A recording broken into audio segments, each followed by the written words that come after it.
de interno do plenário. Direto do plenário, voltamos a apresentar. Direto do plenário está de volta, já com imagens, para a continuação dos trabalhos na segunda parte da sessão da tarde desta quarta-feira. Pois não, senhor presidente, eminentes pares. Ainda na presidência, o ministro Luiz retomando Fux. a apresentação das razões, reunidos, que aliás são próprias, como todos sabemos, da formato de um fundamentação, invertido. que é a exigência constitucional das decisões, ministro Edson e Fachin na ponta retomo, da portanto, mesa a fundamentação, dizendo que não se desconhece que a atuação do colaborador guia-se comumente pelo anseio da concessão de benefícios. A implementação da sanção premial, segundo já se sinalizou nesse plenário, não se condiciona, todavia, ao êxito da pretensão acusatória. Vale dizer, se o colaborador adimplir suas obrigações negocialmente assumidas, não é a eventual improcedência da acusação que esvaziará automaticamente os benefícios avançados. Em outras palavras, a concessão de benefícios em favor do colaborador não depende necessariamente da condenação de corréus. E cito, a propósito, na linha da ausência de necessária vinculação entre a concessão de sanções premiais e o resultado do exame do mérito de eventual acusação, a lição já de todos conhecida nesse Supremo Tribunal Federal, do ilustre professor Pier Paulo Cruz Bottini, que trata da matéria sobre homologação e sentença na colaboração premiada na ótica do Supremo Tribunal Federal, em obra específica sobre colaboração premiada, organizada pelo ilustre professor em coautoria com a eminente ministra Maria Tereza de Assis Moura.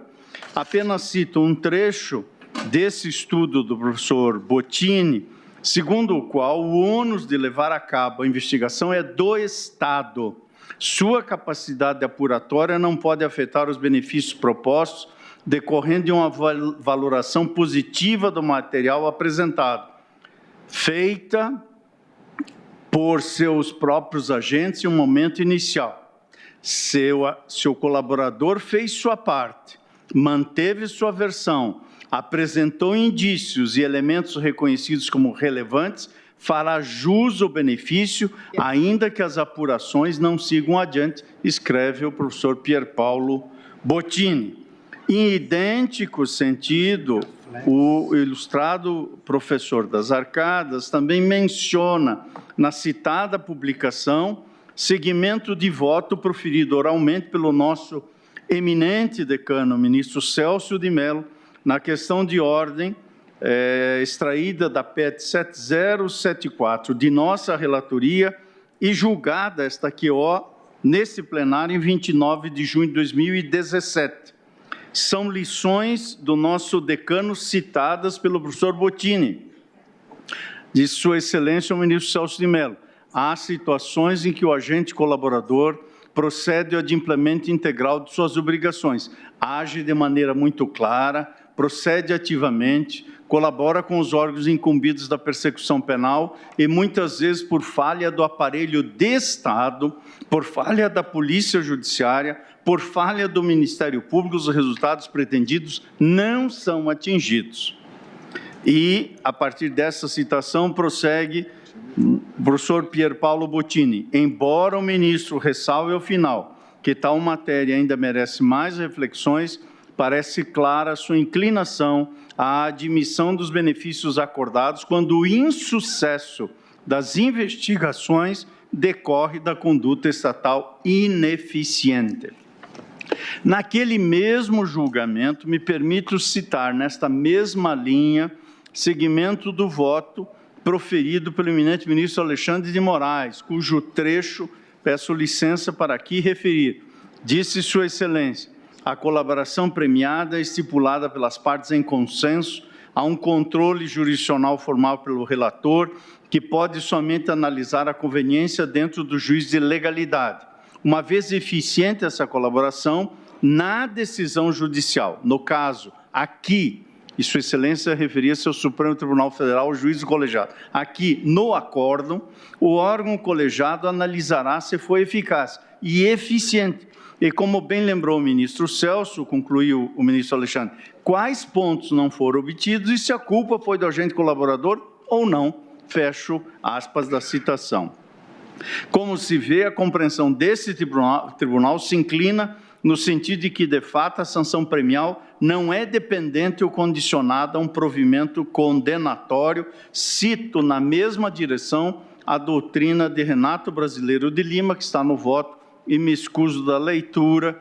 Aqui está, portanto, a afirmação nesse mesmo sentido, o que me permite depreender que o interesse jurídico do colaborador no momento da celebração do respectivo acordo até pode se vincular mais intensamente a um ânimo de heteroinculpação.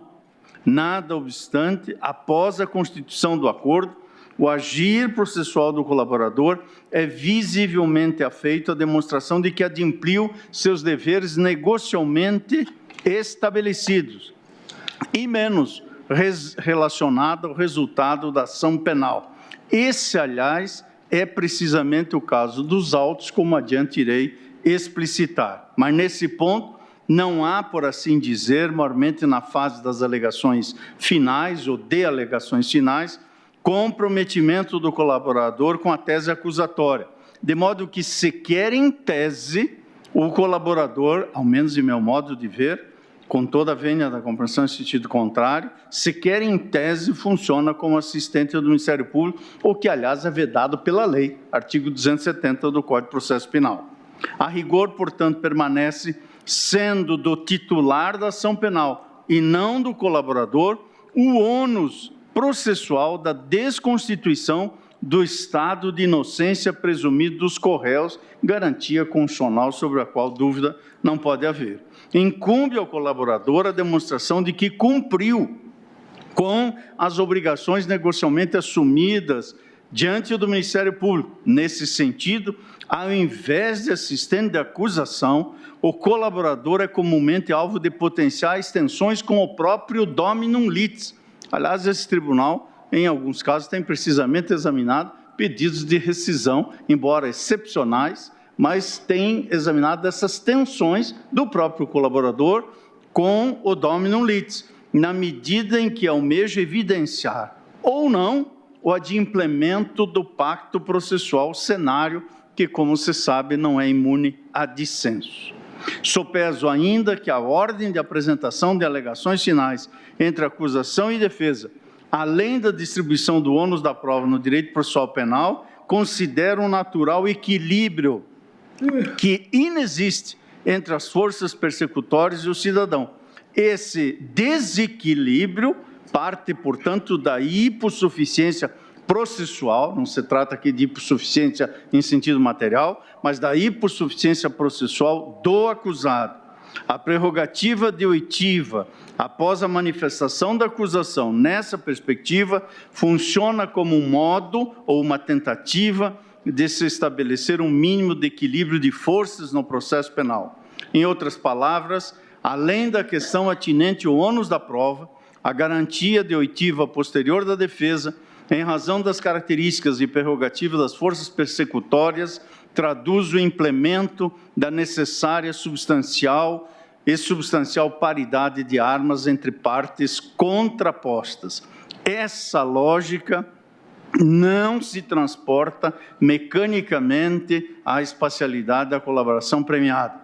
Isso porque a colaboração, longe de refletir o poderio do agente colaborador, representa uma das possíveis formas do exercício da ampla defesa, que se exercita não apenas em oposição à pretensão acusatória, mas inclusive sob o viés da pretensão de alcance da sanção premial. A propósito, especificamente, quanto à viabilidade de emprego do modelo colaborativo como instrumento de estratégia de defesa, colho da doutrina a afirmação segundo a qual, quando o réu aceita os incentivos legais à confissão, dentre os quais se insere a colaboração premiada, ele nada mais faz do que exercer efetivamente o seu direito à ampla defesa. A ampla defesa não se realiza apenas com a tese de negativa de autoria, é o que menciona Cibele Benevide Guedes Fonseca na sua obra sempre citada sobre colaboração premiada. E acrescenta a ilustre autora, a opção pela colaboração premiada é um dos caminhos que o acusado pode eleger enquanto tal, é manifestação da ampla defesa e prossegue nesta citação, como também menciono da doutrina, a obra do ilustre autor Marcos Paulo Dutra Santos sobre colaboração premiada, cito a contribuição que se encontra reproduzida neste voto. Portanto, a colaboração premiada se insere no catálogo de meios, pelo menos em tese, inerentes ao exercício do direito de defesa constitucionalmente garantidos aos acusados em geral.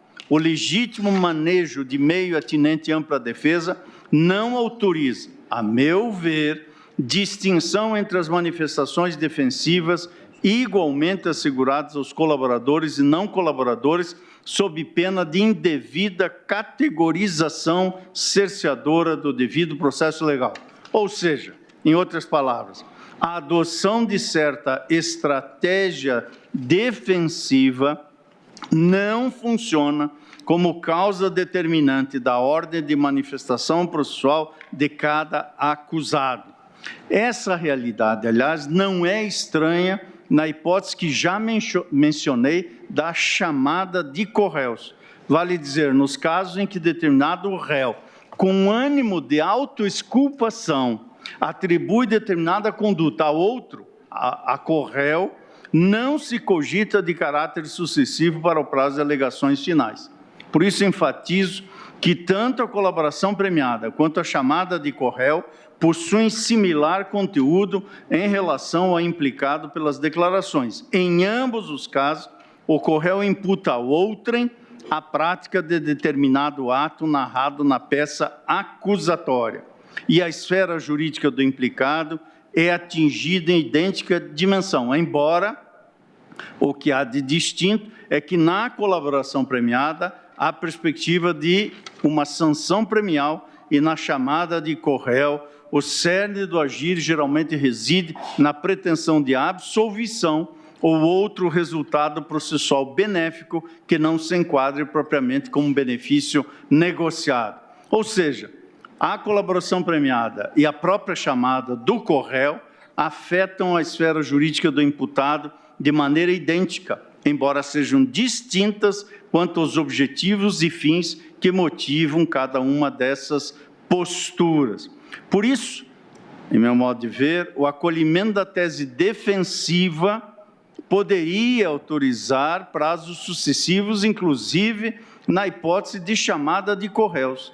Mais do que isso, geraria, ainda que em tese, um impasse, ao menos hipotético, em caso de recíproca chamada de corréus.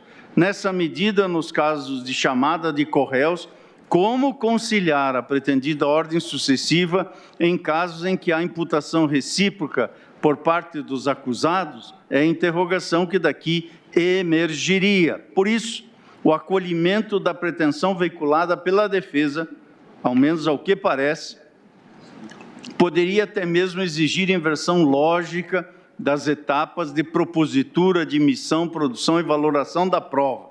Ou seja, incumbiria o Estado juiz, ao menos uma prévia avaliação da estratégia defensiva, delimitando-se a cada réu que eventualmente atribua fato a outro corréu, para em seguida definir-se a ordem de atuação dos sujeitos processuais. Atuação que, ao fim e ao cabo, direciona-se a influenciar o convencimento do julgador que, em definitivo, apenas se consolida após a plena participação das partes. Assim, com o devido respeito da percepção em sentido diverso, se fosse por esse caminho, a interpretação que assim nos levaria exigiria do julgador prévio exame, ainda que superficial, das teses e estratégias defensivas efetivas ou potenciais, e em seguida seria definida a ordem de manifestação das defesas, manifestações a serem veiculadas com a perspectiva de influenciar a formação do até então não formado convencimento do julgador, o que poderia colocar em xeque a própria imparcialidade jurisdicional. Por isso, concluo que após a celebração do acordo e a colheita das provas nele indicadas, a atuação processual do colaborador não desencadeia, por si só, efeito acusatório ou probatório relevante. O ânimo do colaborador em tais cenários reside principalmente na demonstração ao Estado juiz de que adimpliu com as obrigações assumidas no negócio jurídico processual previamente estabelecido e judicialmente homologado, circunstância que não se condiciona ao êxito da pretensão acusatória. O que é de relevo, portanto, não é o resultado da ação penal, mas o exame da efetiva e concreta atividade colaborativa. Por isso, senhor presidente, entendo inocorrente veiculação de manifestação acusatória insuscetível de antítese defensiva e não se verifica, a meu ver, a nulidade arguída pela defesa. Nada obstante, mesmo que eventualmente se reconhecesse a ilegalidade decorrente desse proceder, imaginemos por hipótese que se admita uma ilegalidade decorrente desta conduta e que configurasse nulidade processual. Como se sabe, a nulidade processual se subordina à existência de prejuízo que legitime sua proclamação. Caberia, portanto, examinar a eventual repercussão da cogitada ilegalidade na validade da marcha processual. Com efeito, a forma processual, mais de que fim em si mesmo, constitui meio de tutela de interesses jurídicos que integram o devido processo legal. Nessa perspectiva instrumental, o exame jurisdicional não deve se resumir à aferição de eventual inobservância de determinadas formalidades processuais, cabendo avaliar ainda a efetiva vulneração de valores protegidos por essas prescrições. E cito, nesse sentido, doutrina balizada, segundo a qual, a partir da Constituição e dos direitos e garantias por ela assentados, o controle da forma dos atos processuais se apresenta intrinsecamente ligado ao princípio do devido processo legal, o qual tem por objetivo a proteção da ampla defesa do contraditório e do próprio sistema acusatório. No âmbito do estudo das nulidades do processo penal, o que deve ser analisado é a eficácia do direito fundamental que a forma tutela, escrevem Vinícius Gomes Vasconcelos e Giovanni Agostini Saavedra, no texto Nulidades no Processo Penal, em busca de novas premissas na obra Temas de Ciências Criminais, que aqui cito. Nesse sentido, portanto, o procedimento é concebido como meio de tutela e concretização do devido processo legal e, no caso concreto, mais especificamente, de salvaguarda do exercício da ampla defesa e do contraditório. Em outras palavras, o que deve ser verificado é a eficácia ou ineficácia do interesse jurídico subjacente que a forma processual tutela. Portanto, o que supéso onde se discute é a se delatores em processos criminais devem apresentar alegações finais como causa dos saneadora delatados. ou meio de convalidação Quem de vota nulidades. é o ministro A relator, existência de prejuízo, Edson ao Fachin. revés, atua como uma circunstância essencial à própria configuração da nulidade, perspectiva que, como disse, deve ser sopesada pelo Estado juiz no momento de sua decretação. Portanto, a par da existência de prejuízo como condicionante à configuração de nulidade, aqui se mencionou, neste caso, na sustentação do ilustre Procurador-Geral da República, o brocardo pas de nullité sans grief, que tem precisamente este sentido, e que está no Código de Processo Penal, artigo 563. Nenhum ato será declarado nulo, diz a lei processual penal. Nenhum ato será declarado nulo se da nulidade não resultar prejuízo para a acusação ou para a defesa. Acrescento dizendo que a verificação da ocorrência de prejuízo figura, pois, como projeção do princípio da instrumentalidade, que guia o regime das nulidades processuais. É farta a jurisprudência deste Supremo Tribunal Federal na linha de aplicação desse artigo 563. E mais, o Supremo tem assim entendido, seja nulidade relativa, seja nulidade absoluta. Isso está, entre outros julgados, no habeas corpus 85155, da relatoria da eminente ministra Ellen Grace, e também na doutrina clássica. Cito a propósito a obra da sempre lembrada professora Ada Pellegrini Grinover, em coautoria com os demais coautores que aqui menciono, especificamente a obra sobre nulidades no processo penal, aonde, com todas as letras, se afirma, seja o prejuízo evidente ou não, ele deve existir para que a nulidade seja decretada. E nos casos em que ficar evidenciada a inexistência de prejuízo, não se cogita de nulidade, mesmo se tratando de nulidade absoluta, diz a professora, saudosa professora Ada e seus coautores na obra que menciono aqui da edição de 2007. Não por outra razão, outro artigo do Código de Processo Penal, que é o 566, vai na mesma direção. Não será declarada a nulidade de ato processual que não houver influído na apuração da verdade substancial na decisão da causa. E, senhor presidente, não por outra razão, este tribunal editou o verbete 523, súmula desse Supremo Tribunal Federal. O que enunciou esse tribunal nesta súmula? Cito, no processo penal, a falta de defesa constitui nulidade absoluta, mas a sua deficiência só o anulará se houver prova de prejuízo para o réu. Súmula deste tribunal, tratando de nulidade absoluta e prejuízo. Portanto, como corolários do princípio que diz respeito ao prejuízo em matéria de nulidade, eu examino ainda, à guisa de cumprir o dever de fundamentação das decisões, duas facetas que daí advêm, uma relativa ao interesse, outra à causalidade, ou seja, a consequencialidade.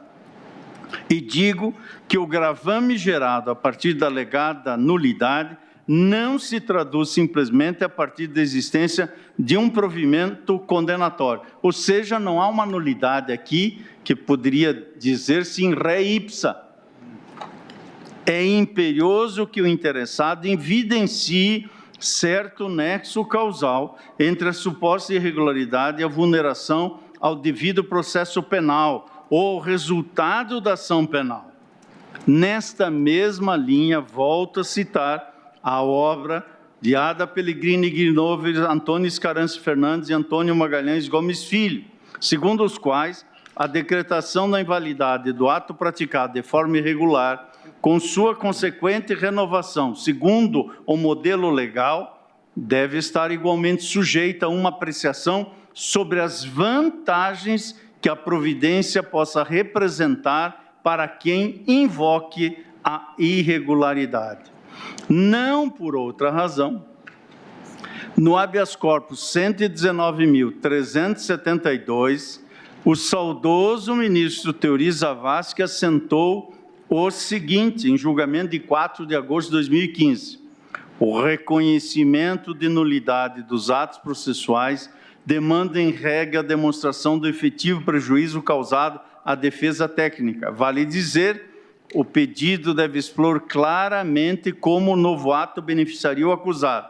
Sem isso, disse o saudoso ministro Teori, estar-se-ia diante de um exercício de formalismo exagerado que certamente comprometeria o objetivo maior da autoridade jurisdicional. Portanto, diante da controvérsia em exame, se se chegasse a esse ponto, ou seja, o ponto de admitir ao menos em tese uma ilegalidade, caberia a demonstração da sua projeção em relação à utilidade da postulada renovação de atos processuais. Ou seja, seria o caso de indicação de qual afirmação com conteúdo acusatório, quais elementos probatórios não foram suscetíveis de potencial impugnação por parte da defesa do paciente. Em outras palavras, desvela-se indispensável a aferição de eventual inobservância de ciência bilateral de determinado ato processual, bem como a impossibilidade de, a tempo e modo, de fazer uma explicitação de manifestação defensiva em sentido contrário. Aliás, em casos mais graves ou tão graves quanto esse, nos quais houve efetiva inversão entre manifestação das partes, esta Suprema Corte não conferiu caráter absoluto à garantia da última palavra pela defesa, que reputa um caso grave. Tampouco dispensou a demonstração de prejuízo para fins de nulificação de atos processuais. A esse respeito, cito a título ilustrativo que em habeas corpus submetidos a esta Suprema Corte tem se atribuído voz à defesa em sede de sustentação oral com posterior manifestação da Procuradoria-Geral da República. Com efeito, mesmo que se considere que em tais casos o Ministério Público oficia na qualidade fiscal da ordem jurídica, tenho que esse cenário infirma a tese do cogitado absoluto direito subjetivo da defesa à manifestação após a colheita de todos os argumentos potencialmente contrários a seus interesses. E em diversos precedentes, este tribunal não reconheceu constrangimento ilegal em casos que contaram com manifestação defensiva seguida de atuação da acusação, o que, como disse, reputo muito grave. Ou seja, mesmo nas hipóteses em que a inversão entre a atuação da acusação efetiva e defesa, ou seja, hipótese ou casos em que há real contraposição de partes, cenário que, aliás, aqui não se coloca, porque, como já disse, defendo, o colaborador não integra o polo acusatório da relação processual e, portanto, mesmo em casos em que há maior gravidade, o Supremo Tribunal Federal tem implementado a análise à luz da concreta verificação de prejuízo como necessária para legitimar a proclamação de nulidade. Leio, por exemplo, trecho da decisão contida no habeas corpus 130.433, julgado perante a primeira turma em 20 de junho de 2017. Vejamos só. A manifestação do Ministério Público, apesar de posterior às alegações finais da defesa, abarcou exclusivamente questões de direito, as quais já haviam sido articuladas pela defesa e sobre as quais o magistrado poderia ter se manifestado de ofício. Inexistência de prejuízo, habeas corpus denegado, o que é efetivamente gravidade indiscutível. Outro caso, quando a defesa argue questão preliminar nas alegações finais, é legítima abertura de vista e a manifestação do Ministério Público, pois em tal caso é de rigor que a outra parte se manifeste em homenagem ao princípio do contraditório, cujo exercício não é monopólio da defesa. Recurso de habeas corpus 104.261 da relatoria do eminente ministro Dias Toffoli, julgado neste plenário em 15 de março de 2012. Outra hipótese da relatoria da eminente ministra Rosa Weber, habeas corpus 137.772, julgado em 28 de setembro de 2019. Disse Vossa Excelência, ministra Rosa, a ausência de demonstração de prejuízo obstaculiza o reconhecimento de nulidade do ato, que, como sei, é a posição reiterada por coerência de Vossa Excelência. E em linha semelhante, mas equacionando questão atinente à inversão na seara probatória, este tribunal também condicionou o reconhecimento da nulidade à demonstração de prejuízo. Cito o precedente do sempre lembrado eminente ministro Nelson Jobim, no habeas corpus 78.245. Disse Sua Excelência, nesse julgamento, ao ter assento nesse Supremo Tribunal Federal, na segunda turma, a nulidade parcial do processo por inversão da ordem processual só deve ser reconhecida se causar prejuízo à parte. E em hipótese diversa, qual seja na ambiência de atos contraditórios da defesa, a segunda turma desse Supremo Tribunal Federal, no habeas corpus 108.476, da relatoria do eminente ministro Gilmar Mendes, em 27 de março de 2012, sobre a inversão da ordem de apresentação das alegações finais, onde se cogitou de nulidade, concluiu-se pela não ocorrência. Neste caso, é uma hipótese diversa, eis que aqui a defesa convergiu, segundo o eminente ministro relator, para a ocorrência da suposta nulidade, porquanto se antecipou a intimação legal a fim de apresentar as suas alegações finais. A matéria subjacente desse precedente é diversa, mas, de qualquer maneira, o tribunal, ao verificar que a defesa teria concorrido para a irregularidade, não reputou presente constrangimento ilegal a corroborar, na minha óptica, que, eventualmente, a inobservância da cogitada ordem de manifestação processual não gera, como consequência necessária, a invalidação processual. Pois bem, senhor presidente, aqui rumo para a parte final do voto, pedindo escusas pelo alongado, mas, como sabemos, a matéria é de uma relevância inquestionável e eu faço em homenagem a ambas as partes e aos jurisdicionados para prestar contas do estudo que fiz para consolidar, como estou aqui a apresentar, o entendimento que originariamente apresentei perante a segunda turma. No caso concreto, verifico que a ilustre defesa, com todas as vênias, sequer alega que a ordem entre as alegações finais apresentadas pelas respectivas defesas de agentes colaboradores e não colaboradores teria causado efetivo, concreto e específico prejuízo ao exercício contraditório. A argumentação cinge-se ao apontamento de que a concessão de prazo comum para a apresentação de alegações finais de acusados colaboradores e não colaboradores configuraria constrangimento ilegal.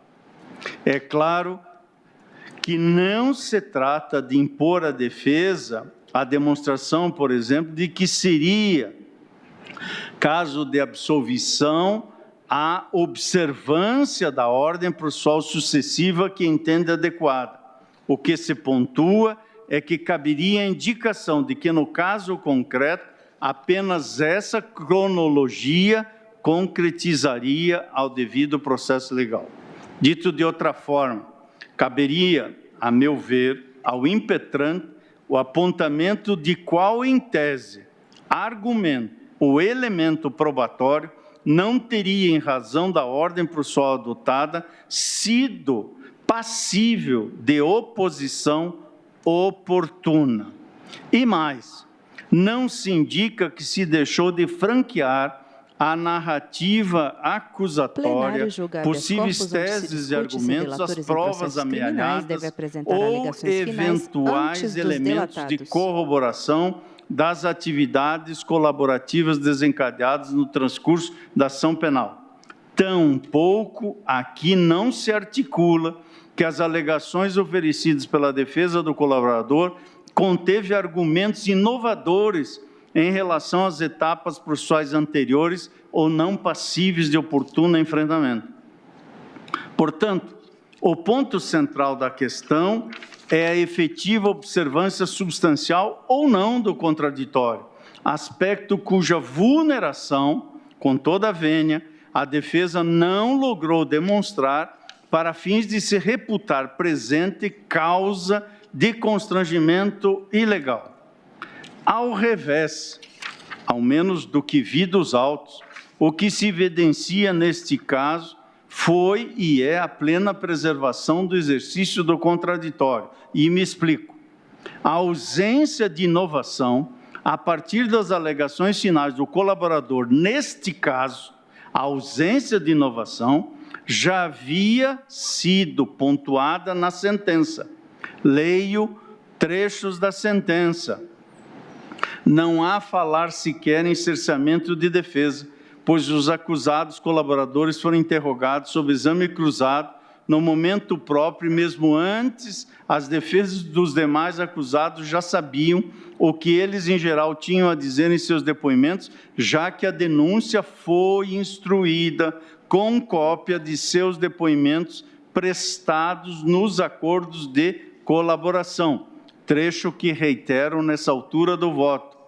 E isso foi reafirmado nas informações que recebi como prestadas pelo juízo de primeiro grau. Disse o juízo em documento que está nos autos. Houve argumentos buscando reforçar a colaboração prestada e pedidos para que sejam aplicados os benefícios máximos possíveis previstos no acordo celebrado. Não há nas alegações finais desses réus nenhuma inovação argumentativa, fática ou probatória que possa importar em prejuízo às demais defesas, é a informação que recebi do juiz de primeiro grau. E friso que sequer há indicação na impetração, com toda a vênia, de que segmentos veiculados nas alegações finais do colaborador tenham sido sopesados como fonte de convencimento do juízo, ou que tenham concorrido para a formulação da sentença condenatória. Verifico que as alegações finais apresentadas pelo colaborador Edson Krumenauer centram-se em alegações de cunho genérico e no esforço de demonstração específica de adimplemento do acordo firmado com o Ministério Público, em argumentação sintética. Em consideração às peças das demais defesas, apontou-se o que cito aqui literalmente.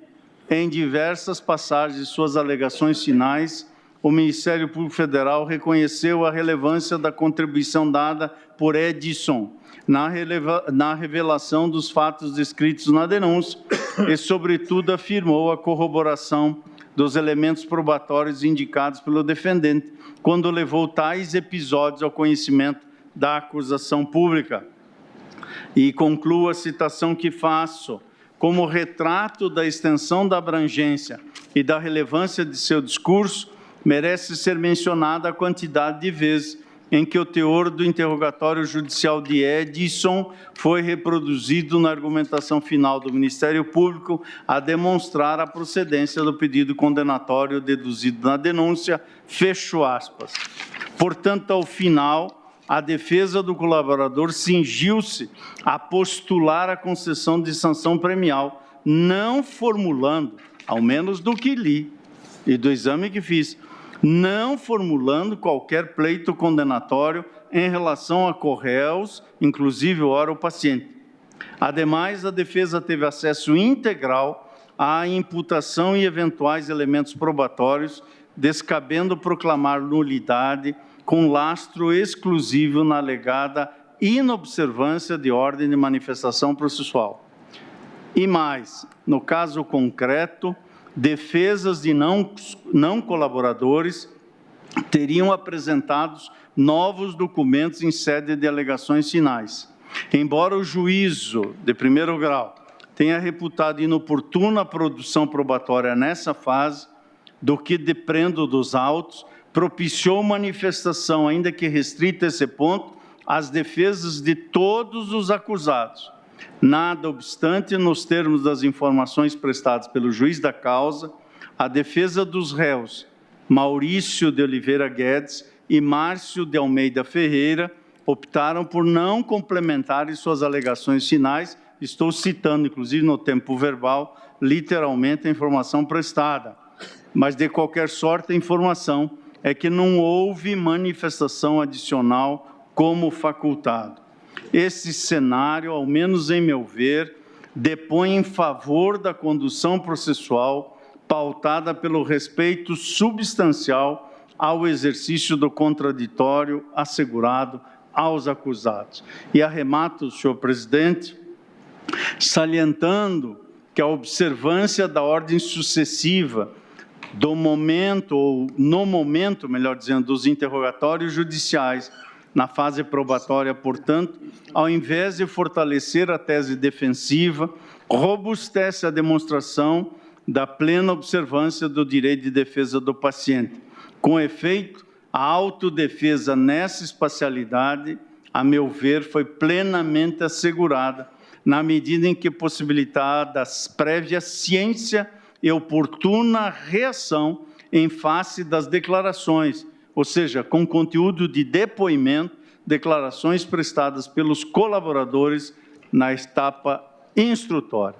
Por essas razões, nada obstante, considerando as relevantes sustentações orais levadas a efeito, e nomeadamente cumprimentando as sustentações do professor ilustre advogado, Dr. Marcos Criciúma, não me convenci da tese em sentido diverso da manifestação que eu já houvera feito perante a segunda turma, e neste habeas corpus 166-373, considerando a ausência de constrangimento, bem como a inocorrência de prejuízo decorrente da alegada irregularidade, voto pela denegação da ordem, e é assim que voto, senhor presidente.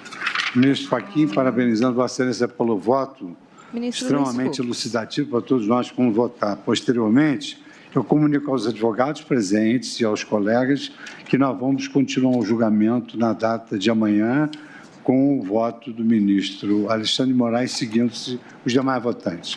Então, eu declaro encerrada a sessão, agradeço a presença do Procurador-Geral, doutor Alcides Martins, com quem tive a oportunidade de manter contatos lá no Rio de Janeiro, tanto quando eu era promotor de justiça, depois juiz de direito. Agradeço a presença dos advogados, funcionários e imprensa e declaro encerrada a sessão.